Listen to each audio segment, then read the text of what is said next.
Shalom, Ibu Bapak, Saudara-saudariku, keluarga besar GKI Salatiga terkasih. Sangat senang kita boleh menyambut hari baru yang indah pemberian Tuhan dengan mengikuti siaran sapaan dan renungan pagi. Hari ini Selasa 28 September 2021 bersama dengan saya Pendeta Stefanus Lim dari GKI Martadireja Purwokerto. Mari sebelum kita merenungkan sabda firman Tuhan, kita mengawali terlebih dahulu dengan doa bersama. Terima kasih Tuhan Yesus, pada pagi hari ini kami boleh datang membuka hati untuk dengar-dengaran akan sabda firman-Mu. Kami bersyukur diizinkan Tuhan mengikuti acara sapaan dan renungan pagi GKI Salatiga. Tuhan perlengkapilah hamba-Mu, menaburkan benih-benih sabda firman-Mu.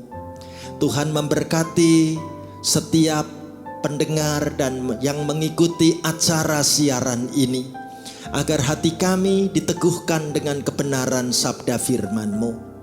Di dalam nama Tuhan Yesus, kami rindukan dan kami nanti-nantikan sabda firman-Mu mengubah hidup kami menjadi baru. Haleluya, amin. Ibu bapak, saudara-saudaraku, keluarga besar GKI Salatiga terkasih, sapaan dan renungan pada pagi hari ini mengambil tema Tuhan sudah dekat. Dengan ayat bacaan Alkitab yang dipilih dari surat Filipi 4 ayat yang kelima. Firman Tuhan diberitakan demikian.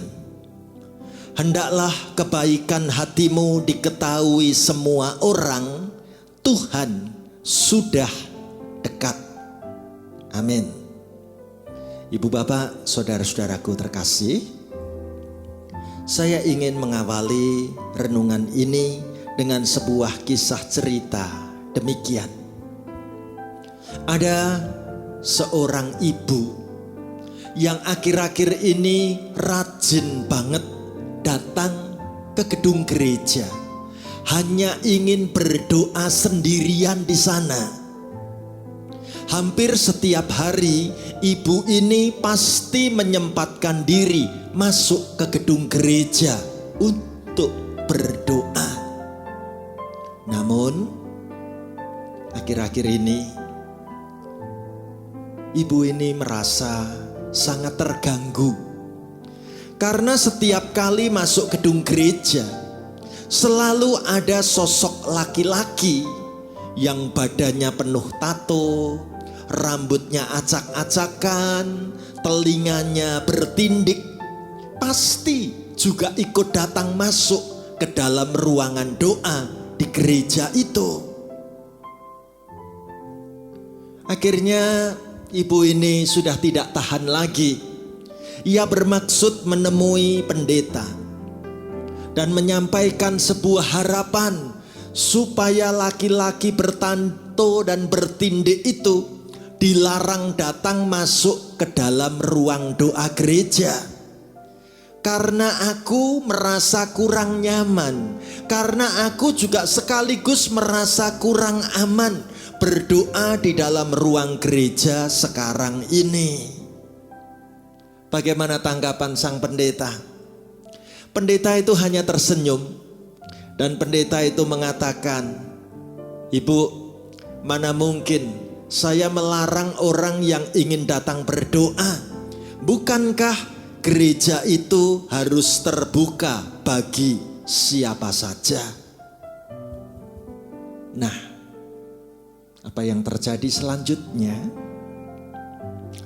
Pada sebuah kebaktian hari Minggu, pada saat pendeta itu selesai mengakhiri pelayanan kebaktian ibadah hari Minggu, pendeta itu bermaksud menyampaikan pengumuman warta kepada jemaat bahwa kemarin siang Saya baru saja melayani ibadah pemakaman untuk seorang pria yang meninggal karena menderita HIV AIDS. Lalu pendeta ini ternyata diam-diam menunggu sampai nanti saatnya pulang bersalam-salaman.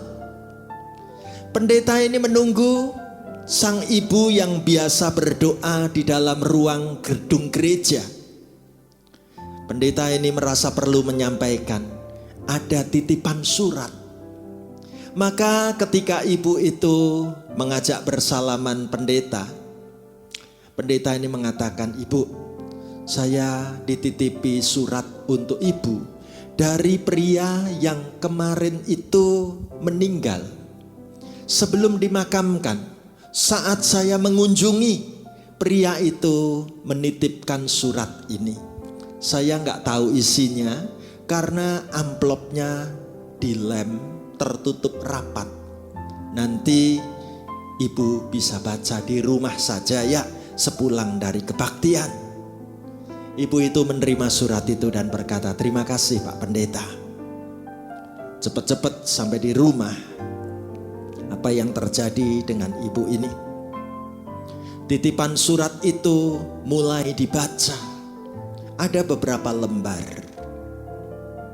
Lembar pertama dibaca tulisan tangan. Di sana tertulis kata-kata begini, "Yang terhormat Ibu terkasih, maaf, saya lancang berani menulis surat ini. Saya suka memperhatikan Ibu ketika Ibu masuk ke dalam ruang doa gereja. Perkenalkan, nama saya Roland, Bu.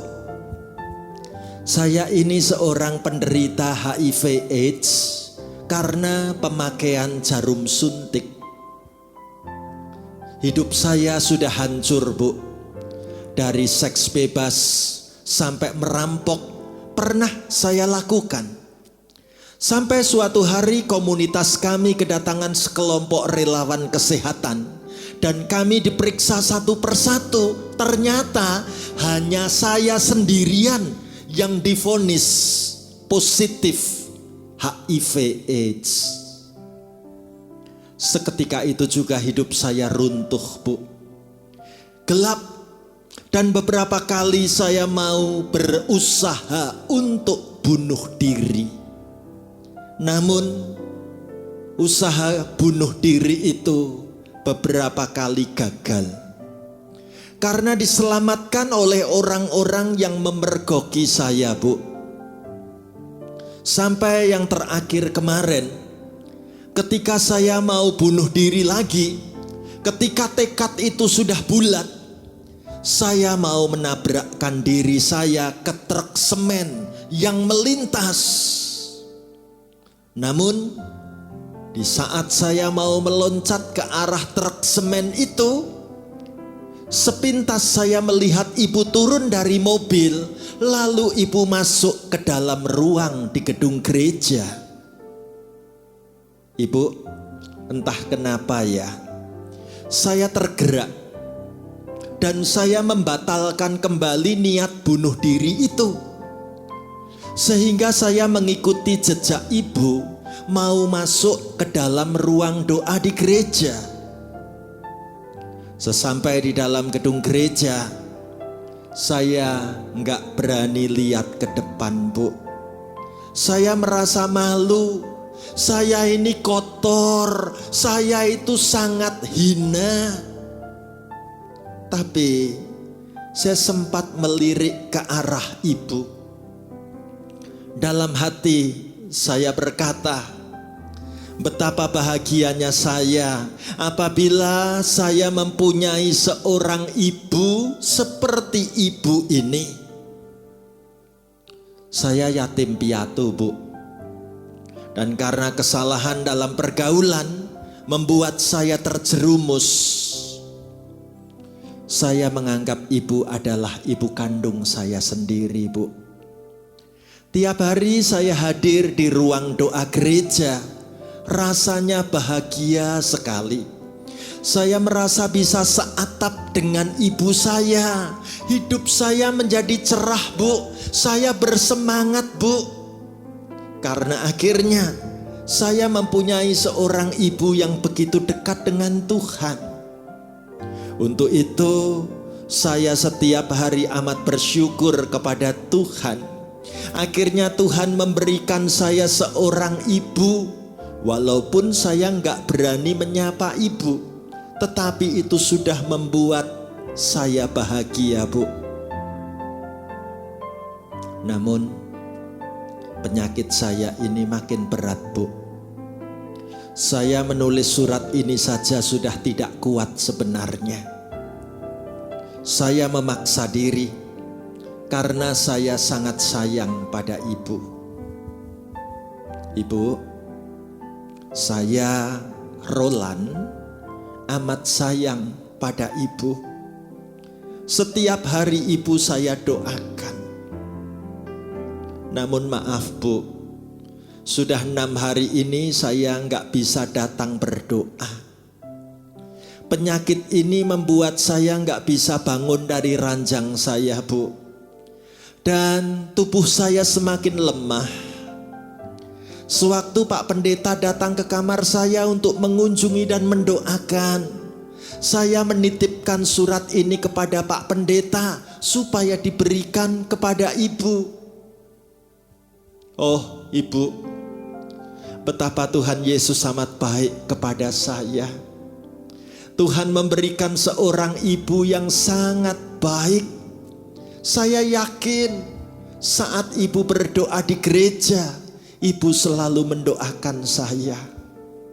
Oh, betapa senangnya memiliki ibu berhati mulia ini. Saya merasa bahwa hidup saya tidak akan lama lagi, Bu. Inilah curahan hati saya, Roland, anak ibu. Dan saya janji, Bu, kalau Tuhan berkenan mengampuni dosa-dosa saya dan saya boleh diterima di sorga, saya akan meminta Tuhan Yesus agar saya kelak bisa bertemu ibu lagi ya pada saatnya nanti. Peluk cium Roland, anak ibu. Saudaraku, ibu ini membaca lembar demi lembar surat itu dengan bertetesan air mata. Ibu ini merasa malu. Ibu ini merasa aku tidak layak menjadi seorang Kristen yang katanya rajin berdoa. Hatiku tidak seperti apa yang disangka Roland. Apalah arti ibadahku selama ini walau aku rajin berdoa ke gereja, kalau ternyata hatiku masih suka membeda-bedakan manusia. Bahkan aku sudah merendahkan hidupnya Roland yang ingin bertobat saat-saat akhir umur hidupnya. Tuhan, aku malu sekali. Aku seorang ibu merasa jahat di hadapan-Mu, Tuhan. Ampunilah aku, Tuhan. Ibu bapak, saudara-saudaraku yang terkasih, kisah cerita ini mengingatkan kita pada sabda firman Tuhan dari Filipi 4 ayat yang ke-5. Hendaklah kebaikan hatimu diketahui semua orang, Tuhan sudah dekat. Maksudnya Tuhan sudah dekat adalah melalui kebaikan-kebaikan yang kita lakukan pada siapapun, orang akan mengatakan sungguh Tuhan itu sangat dekat kepada kami. Kebaikan Tuhan itu nyata. Kebaikan Tuhan itu bisa dirasakan oleh siapapun ketika seorang anak Tuhan betul-betul menghadirkan kebaikan hati kepada siapapun. Jadi melalui sapaan dan renungan hari ini, izinkan kita mengoreksi diri kita. Sudahkah aku melakukan kebaikan-kebaikan itu untuk menghadirkan Tuhan bagi siapapun yang ada di sekelilingku. Mari saudaraku, kita memasuki hari yang baru ini dengan memegang sabda firman Tuhan. Kita tunjukkan kebaikan hati kita dapat diketahui semua orang, hingga semua orang berkata, Tuhan sudah dekat. Puji Tuhan, selamat memasuki hari yang indah. Selamat menjadi saksi Tuhan yang hidup. Mari kita tutup dengan doa bersama. Terima kasih untuk sabda firman-Mu Tuhan. Terima kasih untuk sapaan renungan pagi ini. Kami mau membawa firman-Mu di dalam praktek hidup kami. Dampingi kami Tuhan, melaksanakan sabda firman-Mu, supaya kebaikan hati kami dapat diketahui semua orang, karena Tuhan sudah dekat. Dalam nama Tuhan Yesus, kami berjanji melaksanakan firman-Mu menjadi perbuatan hidup yang nyata. Haleluya. Amin.